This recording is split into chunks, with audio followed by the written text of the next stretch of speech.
ভৌগোলিকভাবে কম্বোডিয়া হল এমন একটি দেশ যার সাথে রয়েছে বাংলাদেশের অনেক সাদৃশ্য। যেমন কম্বোডিয়াতে রয়েছে সুউচ্চ পাহাড়, ঠিক তেমনি রয়েছে নীল জলরাশি আমাদের কক্সবাজার এবং বান্দরবানের মতো। কম্বোডিয়ার সংস্কৃতি এবং আমাদের দেশের সংস্কৃতি যেন একই সুতোয় গাঁথা, হবেই তো কারণ এই দুই জাতি সংস্কৃত থেকে এসেছে। আমাদের মতো কম্বোডিয়ানদেরও প্রধান খাদ্য ভাত। পৃথিবীতে সবচাইতে বড় বৌদ্ধ ও হিন্দু ধর্মাবলম্বীদের মন্দিরটি এঙ্কর ওয়াট কম্বোডিয়ায় অবস্থিত।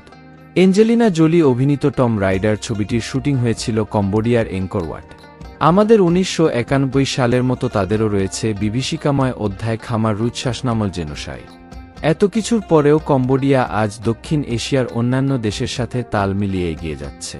কম্বোডিয়াতে স্থাপিত হচ্ছে বিশ্বের 9ম বৃহত্তম বিমানবন্দর। কম্বোডিয়ার রাজধানীর নাম নমপেন।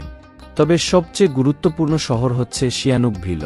ক্যাসিনোর সংখ্যার দিক দিয়ে বিশ্বের সবচেয়ে বড় ক্যাসিনো শহর। দক্ষিণ এশিয়ার মধ্যে এই সিয়ানুকভিল হতে যাচ্ছে আরেকটি ইকোনমিক জোন। চীনা বিনিয়োগের সহায়তায় এ শহরটি হতে যাচ্ছে এশিয়ার সবচেয়ে সুন্দর পরিকল্পিত শহরগুলোর একটি। এখানে গড়ে উঠেছে বড় বড় শপিং মল, 5 স্টার হোটেল। সমুদ্রের পাশে অবস্থিত শহরটিতে রয়েছে ছবির মতো সুন্দর সৈকত। কোভিডের থাবায় যখন পুরো বিশ্ব থেমেছিল তখনও কম্বোডিয়া তার গতি বজায় রেখেছিল।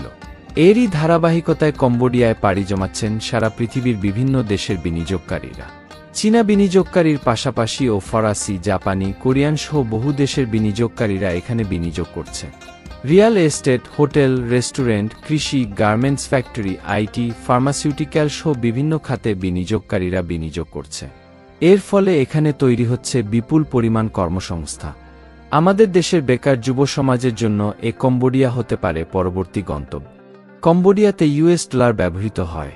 জাতিগতভাবে কম্বোডিয়ানরা আমাদের দেশের মানুষের মতো সহজ-সরল। কম্বোডিয়া আসিয়ানভুক্ত দেশ হওয়ায় আসিয়ানভুক্ত অন্যান্য দেশের সঙ্গে ব্যবসা করার জন্য কোনো প্রকার শুল্ক প্রদান করতে হয় না।